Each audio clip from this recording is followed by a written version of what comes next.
Avant tout propos, c'est à Dieu, Tout-Puissant, Maître de la terre et des cieux, que je vais d'abord rendre grâce. La grâce d'avoir permis que notre congrès se tienne ici, à Parakou, aux dates convenues. Cela dit, je voudrais partager avec vous combien je suis séduit par la mobilisation impressionnante. Je suis aussi séduit par la qualité de l'organisation qui nous offre à Parakou, la cité des Kobourou, le cadre propice aux réflexions idoines, pouvant nous permettre de revisiter notre parcours pour opérer les changements idoines. Les travaux de nos assises passeront au crible du temps et des exigences de demain. Nos joies et nos peines, nos prouesses et nos insuccès, nos épreuves et nos triomphes, pour enfin nous projeter plus conséquemment dans l'avenir. Cela nous permettra de prendre, à l'issue de ce conclave, et avec toute la responsabilité qui convient à la gravité de l'enjeu, des décisions stratégiquement et objectivement optionnelles. Celles-ci nous ordonneraient et nous porteraient vers les défis si chers au peuple béninois, à savoir le rétablissement d'une démocratie apaisée, conviviale, au service du bien-être de tous. À ce sujet, le peuple est vaillamment prêt et nous attend. En témoignent les nombreuses manifestations à adhésion au parti Les Démocrates, individuellement et collectivement observées ces derniers jours. Je ne peux donc résister longtemps à décerner à mon camarade Abir Boroukoubou et à l'ensemble du comité d'organisation de leur décerner mon satisfecit et de exprimer mes sentiments de profonde reconnaissance. Dans cet élan, je voudrais, au nom de vous tous, chers camarades congressistes, chers militants, sympathisants du Parti Les Démocrates, adresser un remerciement spécial et particulier à notre président d'honneur, le président Dr Thomas Boni Yahi. Dans les initiatives, conseils, appuis ont largement enrichi les réflexions au sein du comité d'organisation et au cours de notre parcours depuis 3 ans. Cet engagement à nos côtés mérite de la part de chacun de nous ici que nous nous levions comme s'il était assis parmi nous pour lui faire un standing ovation. Cela signifie que nous nous levons tous pour l'applaudir le plus fort possible.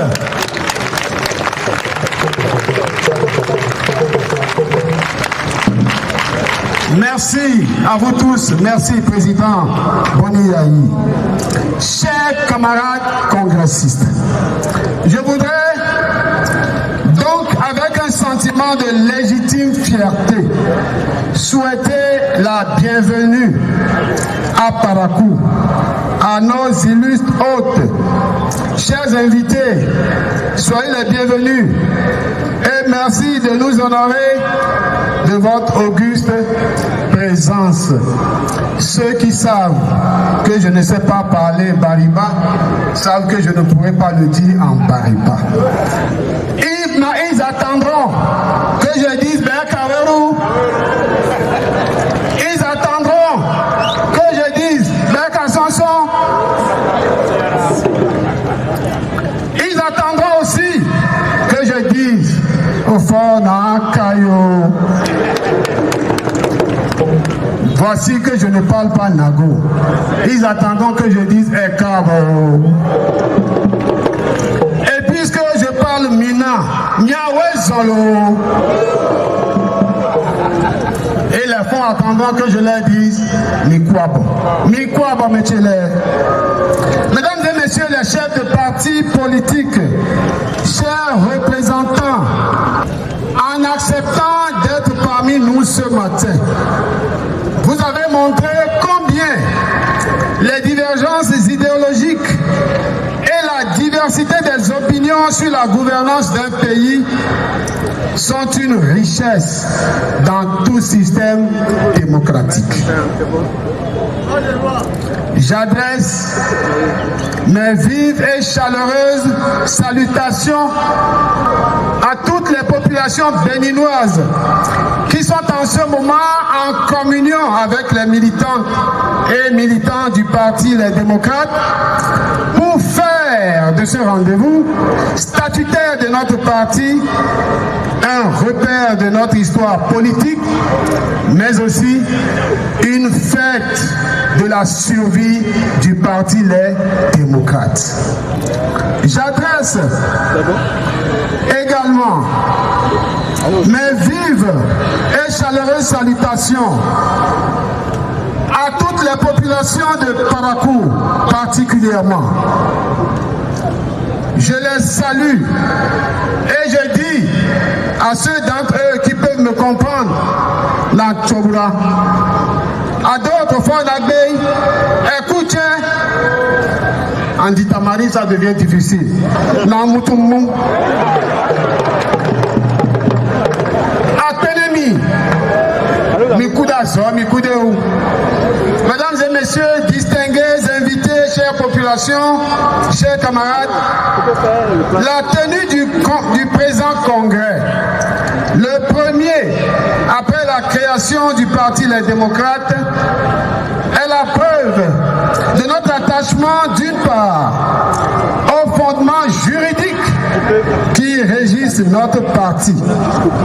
Nous voici ici, aujourd'hui, à Parakou, sur l'emblématique place du grand guerrier, l'intrépide Biogera. Nous sommes à Parakou pour faire comme lui. Nous sommes à Parakou pour réfléchir sur le thème défi des élections générales de 2026. Ensemble avec les démocrates, le peuple à la reconquête de sa souveraineté. Nous sommes à Parakou pour réaffirmer notre attachement à la démocratie et notre espérance à une même et unique nation qui revendique sa souveraineté. Nous sommes à Parakou pour démentir les rumeurs et consolider notre cohésion agissante qui déroute les adversaires de notre parti.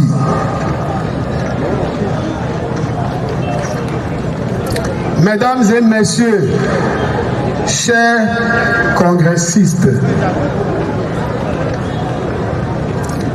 hier,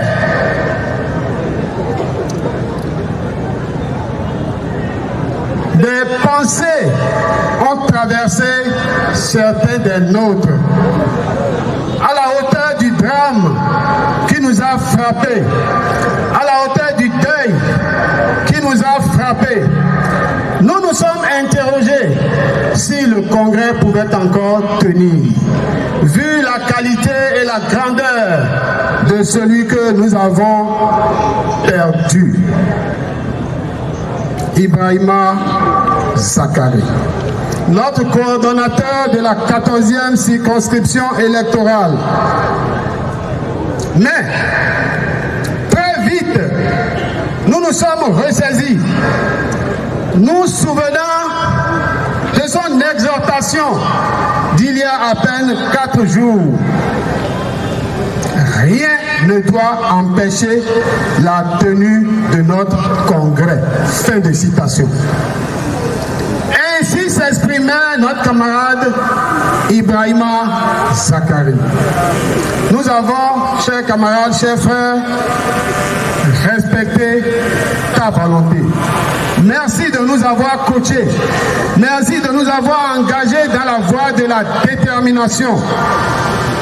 Mais la douleur est grande. La douleur est très grande. Le moment et les conditions dans lesquelles notre camarade nous a quittés guettaient un peu sur la fête que nous devrions avoir. C'est pourquoi je voudrais, en votre nom à tous, réitérer à la suite de notre président d'honneur hier à Alédio mes vives et sincères condoléances à la famille de l'illustre disparu et prier Allah, le Tout-Puissant, de lui accorder une place de choix dans son royaume. Il nous manquera par cette taquinerie, par ces petits coups dans les côtes, par ces petites blagues sympathiques et par ces petites attaques qui vous réveillent de votre torpeur. Mes chers camarades, plusieurs autres de nos camarades ont perdu la vie au cours des années passées. Sans que la liste soit exhaustive, je voudrais en cette circonstance me souvenir de notre maman, Rosine Vieira Soglo, avec qui nous avons pris le départ pour ce parti politique. Me souvenir de Guy Amédée Adjanaou. Me souvenir de notre camarade Bachirou Gounou, fauché en pleine campagne électorale à la veille du Nouvel An. De notre camarade Sadou Orungopi, avec qui nous avons fait toutes les diligences pour la constitution du parti Les Démocrates. Recevez la reconnaissance de vos camarades.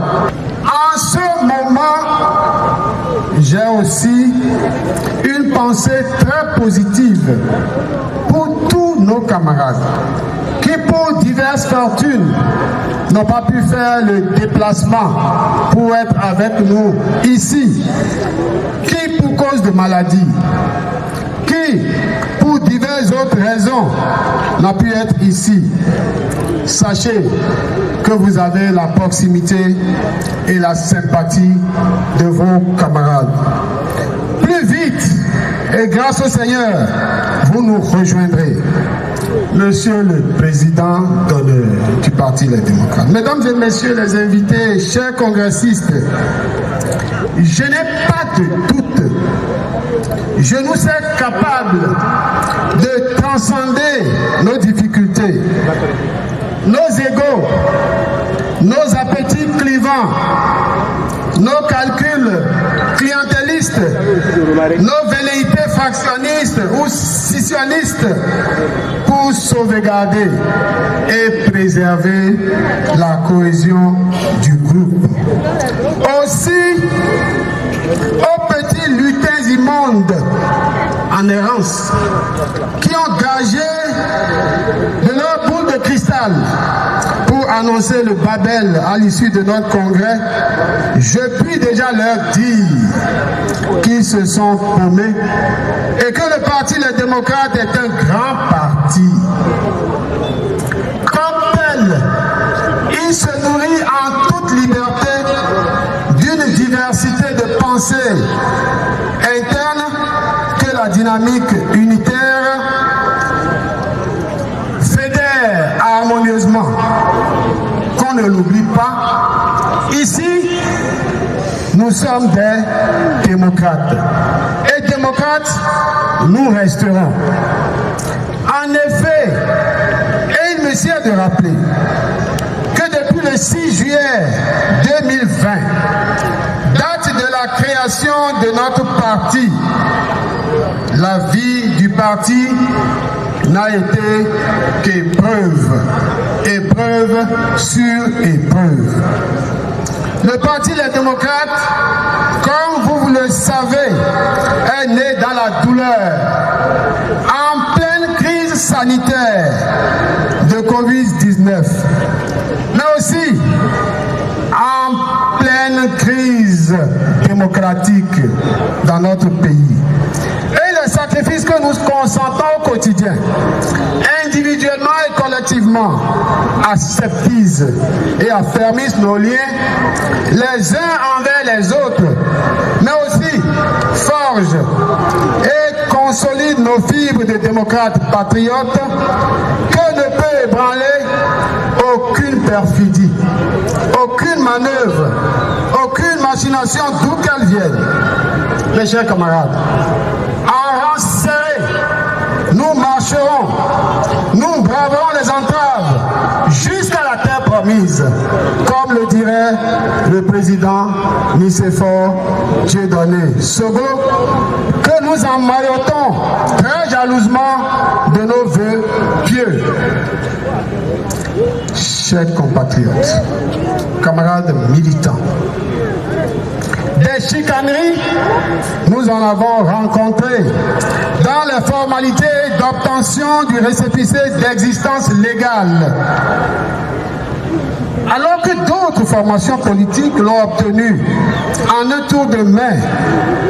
Des persécutions judiciaires, nous en avons fait les affres avec la chasse à l'homme, la contrainte à l'exil et à la clandestinité, les arrestations arbitraires, tous azimuts de nos militants et sympathisants, des condamnations injustes, des plus célèbres et emblématiques, au moins visibles et anonymes, dont certains continuent malheureusement de séjourner dans les geôles, parfois sans jugement.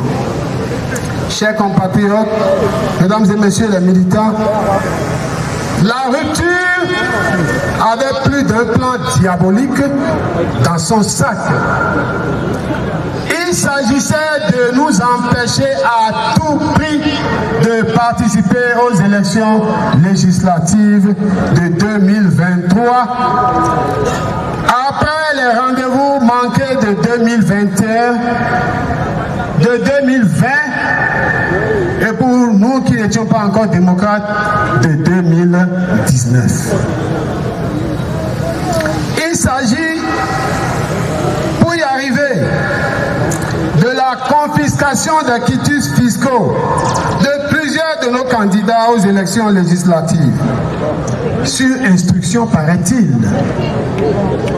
Ce congrès, le congrès le premier, n'offre-t-il pas l'occasion solennelle pour ensemble saluer une fois encore l'esprit de sacrifice, de discipline de groupe de certains de nos camarades.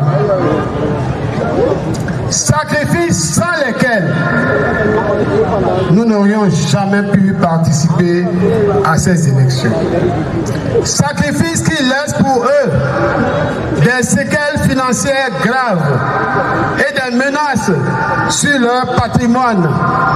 Je voudrais, ensemble avec vous, saluer particulièrement les camarades Yves-Patrick Djivor, Jean-Marie Alapé, Justin Corvi Adjovi, Arnaud Koudebi, qui se sont vus décerner le prix de l'impôt le plus injuste en centaines de millions de francs CFA. les saluer pour avoir payé un si lourd tribut. L'objectif recherché, et vous le savez bien, chers camarades, à travers ce plan machiavélique, était d'exclure à nouveau notre formation politique de la participation aux élections de 2023. Mais, Allahu Akbar, Dieu et les mains de nos ancêtres veillaient au grain. Car notre combat est un combat de justice sociale. C'est le combat du parti du peuple, pour le peuple. C'est le combat de la restauration de la démocratie, de la dignité humaine, des droits de l'homme, des libertés fondamentales. Mes chers camarades, avec recul aujourd'hui, et en exprimant tout mon regret et toutes mes excuses à certains de nos camarades, je puis vous confesser, chers camarades, combien intérieurement j'étais personnellement déchiré, sans jamais perdre la tête. Dans le secret de mon cœur, une seule prière que je tenais de la lumineuse mémoire du général Mathieu Kérékou, père fondateur de notre démocratie, une seule prière m'habitait. La branche ne se cassera pas dans les bras du caméléon.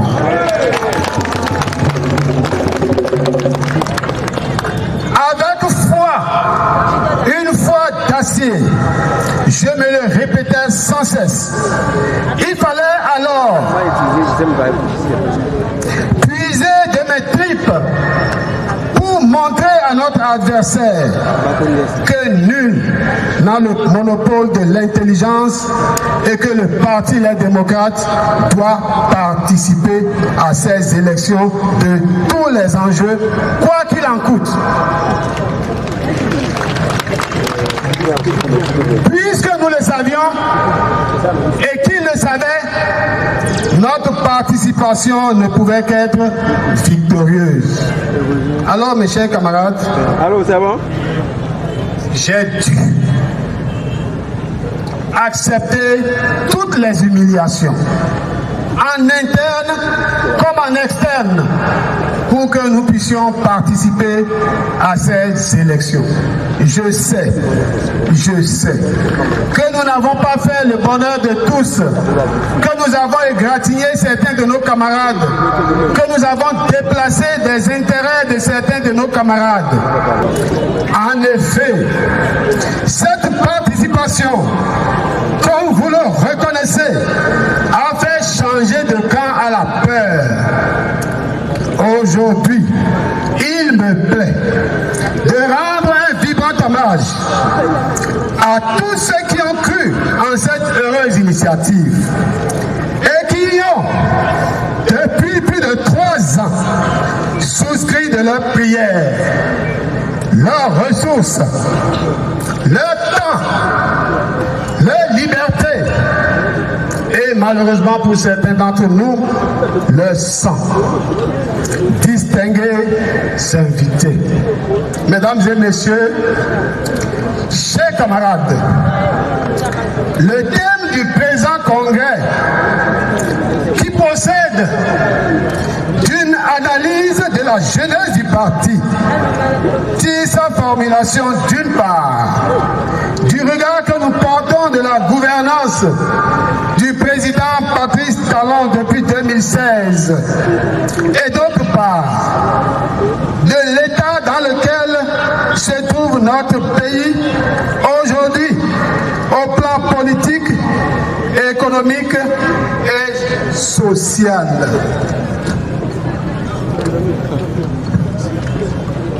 Il est à signaler que malgré les entraves juridiques de toutes sortes, les entraves financières et juridictionnelles dressées sur la route par le régime de la rupture, notre parti avait déjà essayé par 2 fois de participer à une consultation électorale.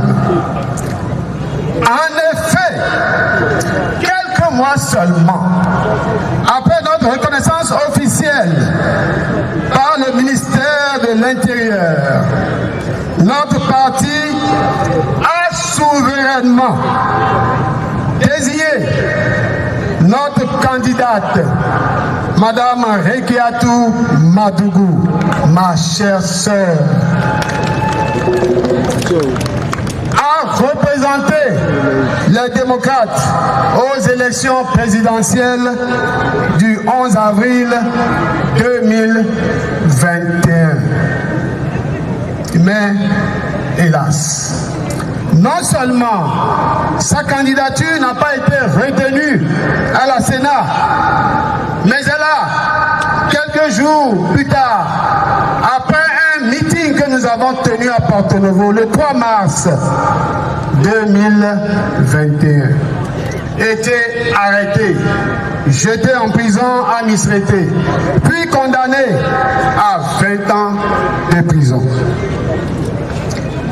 Il en a été de même pour Joël Aïvo. Avec vous, ici, chers camarades, je voudrais leur dire toute notre proximité, tout notre soutien et toute notre espérance de le voir bientôt, très bientôt, sortir des geôles de Patrice Talon.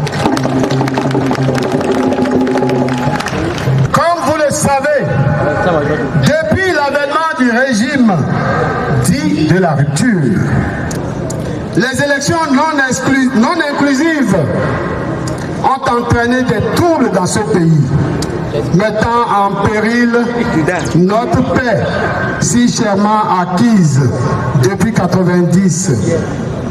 Ces élections 2020, 2019 et 2021 ont même occasionné des pertes en vies humaines. Et je m'incline avec vous sur la mémoire de Dame Amoussou, froidement abattue à Kadiaou, et sur la mémoire de tous les autres, de Tchaourou, de Savé, de Parakou, de Kandi, de Banté, Banikwara, et j'en oublie. Je voudrais avoir avec vous une pensée pour tous nos camarades, nos compagnons de combat, qui ont été obligés de prendre le chemin de l'exil pour sauver leur tête. Komi Kouché, cher frère, Valentin Dianotin, Léadi Vinayan Sogo, frère Sébastien Adjavon et tous les autres.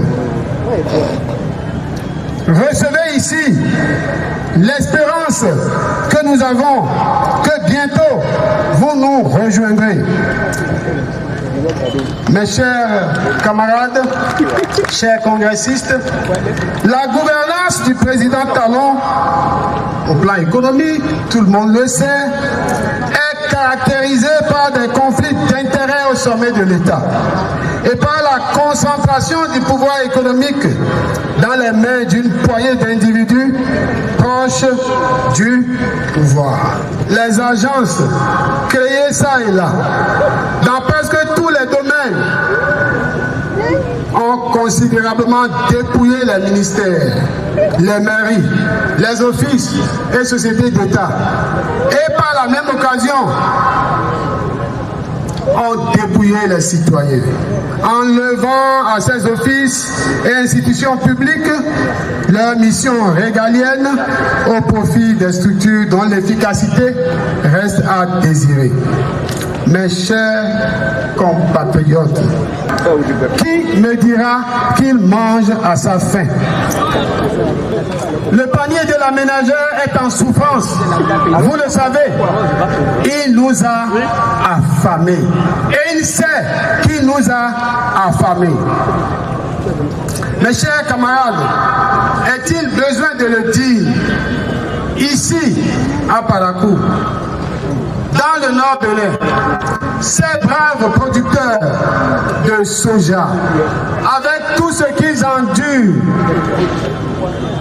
altération de leurs produits, sous-évaluation de la valeur de leurs produits, tracasserie administrative, rétention de leur rémunération et toutes sortes de tranchées creusées, de pierres disposées sur les voies pour séparer des peuples qui, de façon séculaire, ont toujours échangé pour vivre dans une harmonie.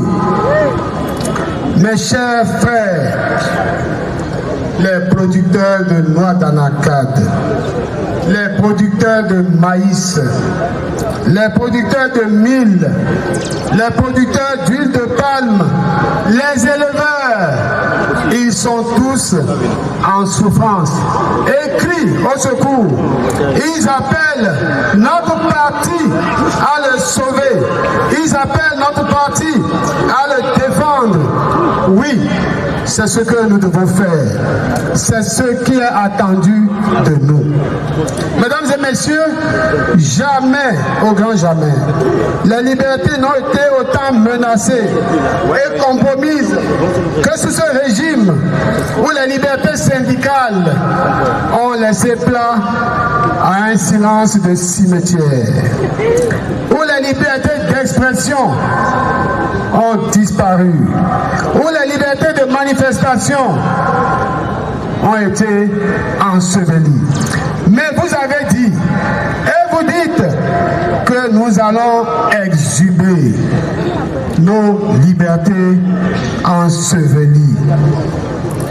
En outre, chers camarades, les acquis sociaux hérités de la conférence nationale et de notre chemin commun d'édification d'un État de droit où il fait bon vivre pour chacun et pour tous ont offert de disparaître l'un après l'autre. C'est notre Parlement qui a choisi de banaliser l'emploi, de banaliser les contrats d'emploi. C'est notre Parlement qui a choisi de ne pas protéger les travailleurs. C'est notre Parlement qui a laissé imposer les citoyens par des taxes iniques, par des impôts insoutenables, par des procédures fiscales difficiles et inacceptables. C'est notre Parlement qui a laissé faire que les fonctionnaires et les retraités de la fonction publique attendent toujours le fameux hautement social, promis tambour battant, qui ne vient jamais. Au total, comme à ses débuts, la gouvernance de Patrice Talon n'a pas changé, ni dans son approche, ni dans ses méthodes de gestion de notre pays. Et cela n'étonne guère. La dernière crise, la crise nigérienne, que nous avons vue dans ces manifestations de nos yeux, avec notre président d'honneur, cette crise nous indique combien le pouvoir que nous avons en place banalise nos droits. Combien ce pouvoir ne considère pas les hommes et les femmes qui vivent dans ce pays. Combien ce pouvoir se fout pas mal de ce que nous ayons mangé ou non, de ce que nous ayons été vêtus ou non. Ce pouvoir se fout pas mal de la qualité de notre école, de la qualité de nos services de santé, où des réformes fantaisistes se font, renvoyant à l'extérieur la plupart de nos compétences en matière médicale, laissant nos hôpitaux devenir des mouroirs silencieux. Mesdames et messieurs, chers invités, chers congressistes, chères populations, les combats que nous avons menés au cours de ces 3 premières années de l'existence de notre parti contre le pouvoir de la rupture ont été des combats rudes, féroces et âpres. Mais notre détermination à restaurer la démocratie a été la motivation qui nous a stimulés à braver intelligemment les obstacles. Ainsi avons-nous, malgré eux, participé à ces élections législatives dans les conditions supraires. Et je voudrais ensemble avec vous constater qu'ils ne nous attendaient pas dans leur parlement. Ils savaient que nous ne viendrions pas. Je réitère mes vifs remerciements à l'ensemble du peuple béninois qui s'est investi corps et âme lors des législatives du 8 janvier 2023 pour faire du Parti Les Démocrates la première force politique nationale du Bénin. Je répète, pour faire du Parti Les Démocrates la première force politique nationale du Bénin. Hélas, la chimie électorale a disposé effrontément de notre victoire en ne laissant que 28 sièges. 8 mois exactement. Et c'est pour ça que je viens de chanter avec vous, Yélian. Après notre entrée triomphale à l'hémicycle, la démocratie parlementaire a repris droit de cité. Quoique minoritaire, nous portons dignement la voix du peuple au Parlement. Nous nous efforçons de revivifier notre Assemblée nationale et de lui faire jouer son rôle de pouvoir législatif avec les attributs que lui confère la Constitution. Nous, députés, et je me permets, en votre nom, chers collègues, de dire ce qui est si bien dans votre cœur, votre profession de foi, qui n'est rien d'autre que ce que nous avons fait ensemble avant d'aller à l'hémicycle. Nous réitérons notre engagement d'entretenir la cohésion entre nous afin de bien accomplir la mission que vous nous avez assignée. Chers camarades, le plus dur reste à venir. Et c'est dès maintenant que nous devons nous y préparer. En effet, comme l'indique si bien le thème de notre congrès, notre premier congrès ordinaire, les échéances électorales de 2026 nous assignent comme tâche de savoir tirer la leçon des erreurs commises lors de notre participation aux consultations de 2021 et de 2023. En 2026, il s'agira non seulement d'une élection législative, encore moins d'une simple élection communale, mais d'une triple élection. 2 élections en janvier, communale et législative, et une élection en avril, élection présidentielle.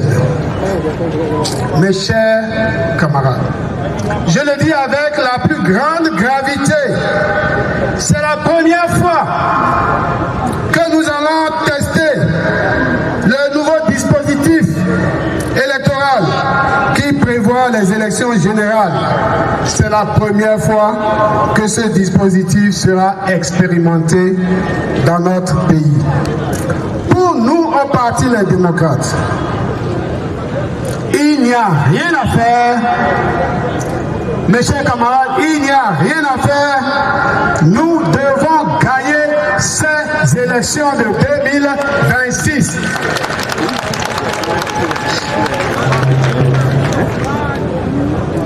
Mais nous devons bien comprendre les enjeux de ces élections afin de mesurer l'importance et la qualité du défi à relever, qui est de gagner ces élections, je le répète, pour permettre au peuple demandeur, impatient, de reconquérir sa souveraineté.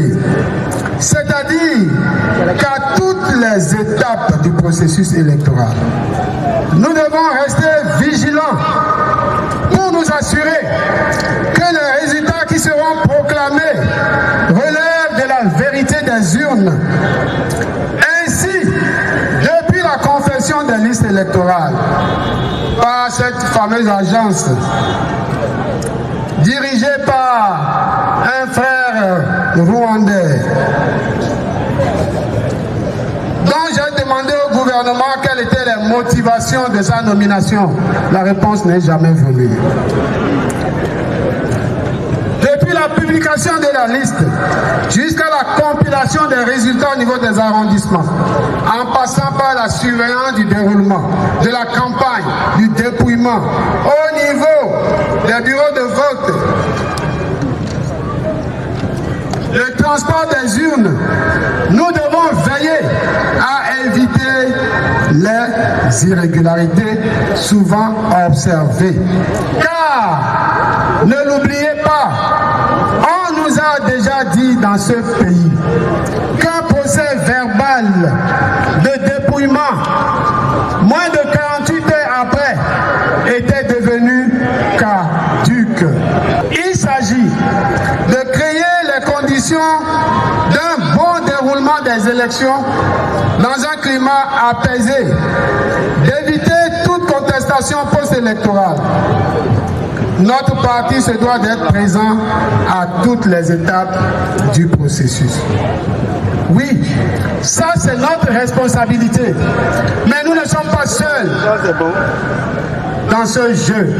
C'est pourquoi, de façon constante, notre parti exige sa présence à tous les niveaux, comme le veut l'esprit de notre conférence nationale et l'esprit de toutes les lois électorales que nous avons votées dans ce pays avant l'avènement de la rupture. Mes chers camarades, voilà pourquoi, en prélude à ces élections, il importe qu'une décrispation politique intervienne dans ce pays. Et nous devons y travailler en toute humilité, mais avec détermination et rigueur. Cette décrispation passe par l'organisation d'un dialogue national pour débattre des grands sujets du vivre ensemble et spécifiquement de l'assainissement de l'espace électoral et des textes électoraux. Mes chers compatriotes, notre pays n'est pas habitué à garder ses enfants dans les geôles. Mais depuis 2016, pour cause politique, beaucoup de nos camarades restent détenus dans les prisons. Il faut que nos camarades soient libérés. C'est cela nos exigences, c'est cela nos doléances, c'est cela nos demandes. Mes chers camarades, vous avez aussi dit que les hommes et les femmes qui doivent contribuer au développement de ce pays, s'ils sont envoyés en exil, ça fait du gâchis pour notre pays, pour notre économie et pour son développement. Ramenez-nous nos frères, renvoyez-nous nos frères et sœurs qui sont à l'étranger. Ouvrez les portes du pays pour qu'ils viennent. Retour des exilés politiques. Mes chers camarades députés, je voudrais ici publiquement vous remercier pour la proposition de loi d'amnistie que vous avez formulée, que dis-je, que nous avons déposée. Et espérer que l'ensemble de de nos camarades des autres forces politiques ici présents seront les ambassadeurs de ce projet. Ils seront les défenseurs de ce projet. Car je sais, chacun d'eux passer à cette tribune à prôner la paix et la concorde nationale. La paix et la concorde nationale passent aussi par l'amnistie générale. Pour les détenus politiques et pour les exilés politiques. Mesdames et messieurs, chers camarades, ce congrès a le défi de baliser notre chemin pour enfin donner l'assaut final en 2026, où nous gagnerons sans bavure et haut les mains les communales pour nous adjuger au moins les 3/4 des maires du Bénin. Pour nous adjuger, comme ce fut le cas en 2023, n'eût été la chimie électorale, au moins les 3/4 des députés. Pour nous adjuger, le tapis rouge pour aller à la marina.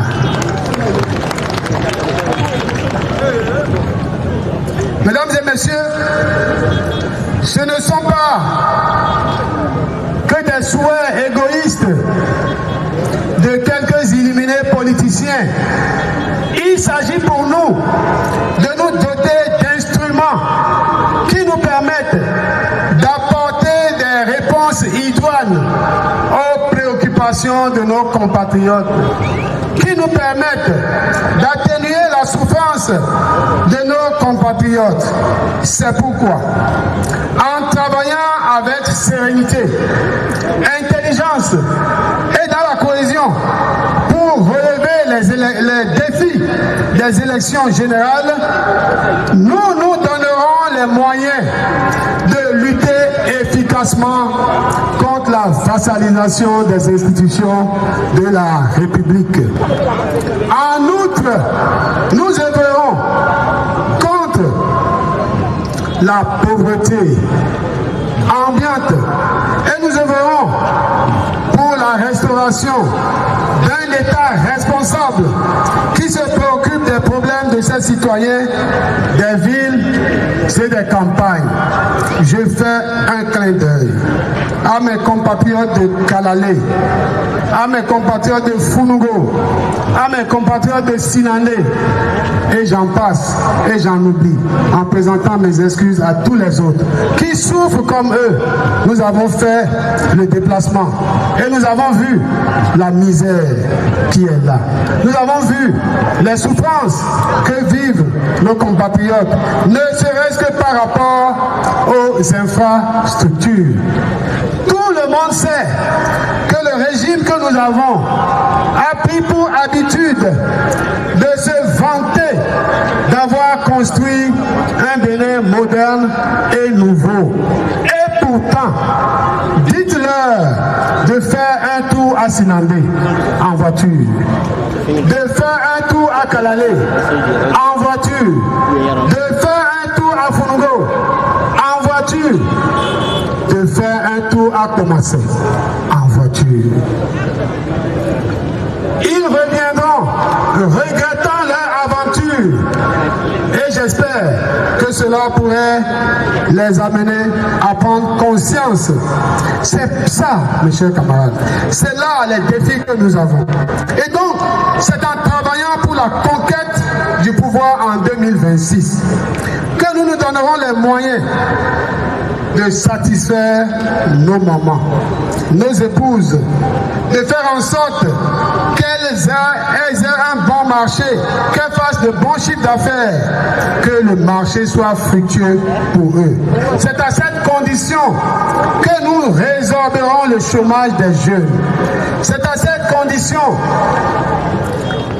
que nous freinerons la banalisation de l'emploi. nous aurons aussi les moyens d'apporter des réponses qu'il faut à notre système éducatif décadent, où l'on veut y enseigner, m'a-t-on dit, l'homosexualité. Toute contre-valeur que nous ne pourrions accepter dans notre pays, mes chers compatriotes, mes chers camarades, c'est à cette condition que les détenus politiques retrouveront la liberté et les exilés politiques regagneront la terre de leurs ancêtres pour contribuer à l'œuvre d'édification de notre commune patrie. À tous les militants, sympathisants et partenaires, je vous adresse toute ma reconnaissance et mes félicitations pour les efforts consentis au rayonnement de la flamme de l'espérance. Notre parti, le parti du peuple. Je vous prie de trouver dans nos petits pas de succès, nos victoires d'étape quotidiennes, la force de poursuivre le chemin jusqu'en 2026. Que ferons-nous en 2026? Plaise à Dieu. Plaise à Dieu. Nous enfoncerons les derniers clous dans le cercueil de ce qu'on a faussement appelé rupture, nouveau départ.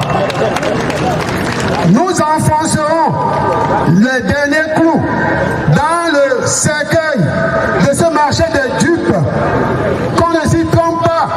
En effet, ce qu'on a appelé rupture, ce n'est qu'une cassure, une brisure, une fracture. Cassure de l'équilibre démocratique institutionnel, fracture entre les filles et les fils de ce pays et brisure des conditions de vie et des ménages. Mes chers camarades, mes chers compatriotes, voici venu pour nous le moment. Nous qui sommes déjà dans la BAC des démocrates, d'ouvrir grandement nos bras à tous nos compatriotes pour leur laisser la place auprès de nous pour faire ensemble le combat de la restauration de notre pays, le combat de la restauration de l'homme, le combat de la restauration de la vie digne pour nos compatriotes. Mes chers camarades, ouvrez le parti, ouvrons le parti, qu'il soit de l'opposition d'aujourd'hui, opposition extra, démocrate, ou qu'il soit de la mouvance. Ouvrez les portes, parce que chacun de nous sait qu'aujourd'hui, la seule maison dans laquelle les citoyens espèrent pouvoir trouver devant le portail de l'eau pure à boire pour assouvir leur soif, c'est la maison démocrate. Je vous demande donc cette ouverture politique. C'est cela, grâce à cela seulement, que nous allons démonter pièce par pièce la rupture pour installer la démocratie retrouvée. Mes chers compatriotes, quelqu'un l'a dit, cela peut paraître difficile, mais nous le pouvons. Et c'est Barack Obama qui partage cela avec nous. Yes, we can. Yes, we can. Oui, nous le pouvons. Merci à vous et que Dieu nous bénisse. Que Dieu bénisse chacun de nous. Je déclare ouvert les travaux